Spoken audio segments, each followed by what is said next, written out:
welcome to another unveiling of Sketchbox. This is for the month of July.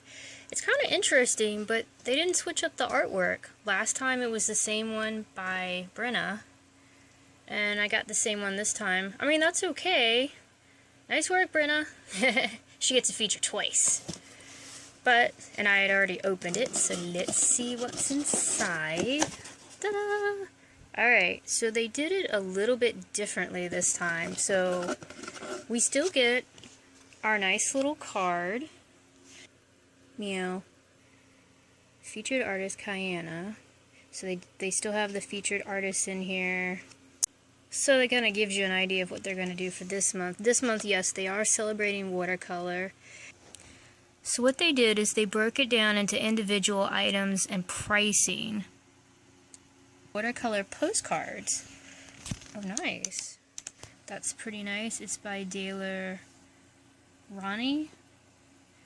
I don't think I would actually send them out as postcards. My biggest thing with watercolor, you do something like that, and the first time they get wet, it's ruined.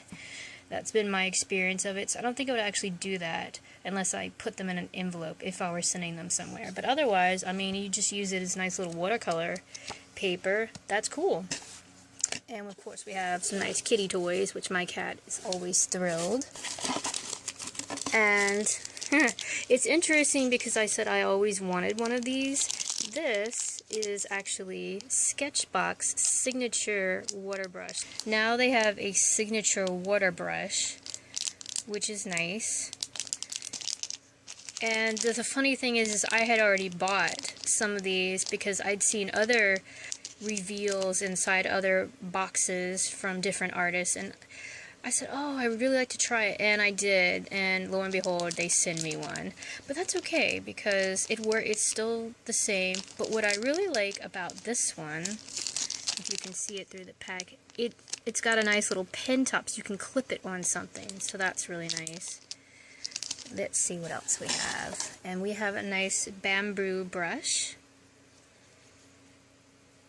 This is by Princeton, number 4. It's a bamboo brush.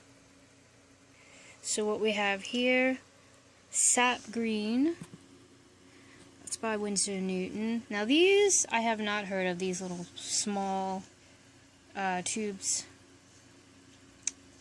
These are called Daniel Smith.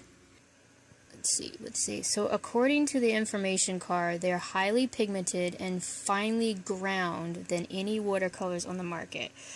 So, which makes them probably the most expensive, but that's okay. So I'm very curious. I've never heard of those before, so I'm very curious how they're going to turn out. Right. So these are all the supplies for this month.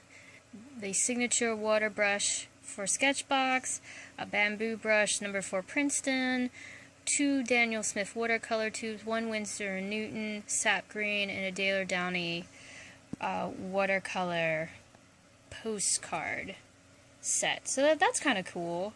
So I don't think, I would like to do a sample, but I don't really want to use it on the postcard, not yet. So this is a sketch that I want to use with my Sketchbox materials. Pretty familiar with watercolor. I've used it a while, and I like this. I can't wait to try this out. I think it's going to be nice. So this is the brush that I currently have right now. I have this. It came with a set of 3 that I actually bought online, and this is the one that Sketchbox included. This is their signature. So it's got an actual cap on it, so you could clip it to something if you want. I kind of like that.